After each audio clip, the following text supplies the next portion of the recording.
J'ai une petite sœur qui souffrait de graves problèmes cardiaques qui ont été, disons, découverts autour de 15 ans. La situation de ma sœur s'est dégradée au fur et à mesure des années. D'abord, elle vivait avec un pacemaker, puis avec un défibrillateur. Et elle a dû subir différentes opérations. Et finalement, elle a dû être inscrite sur la liste des demandes de greffe de cœur parce qu'elle ne pouvait plus vivre tout simplement sans une greffe. Son état de santé se dégradait inéluctablement. Donc c'était vraiment très très difficile, autant pour elle que pour sa famille. Le jour J arrive. Et c'est absolument formidable parce que c'est l'espoir qui gagne.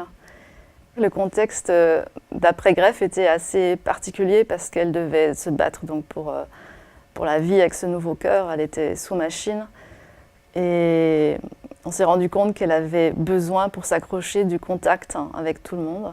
Je me suis adressée à mes collègues, à mes amis en leur demandant s'ils pouvaient envoyer un petit message de soutien par SMS, quelques mots, et ils l'ont tous fait.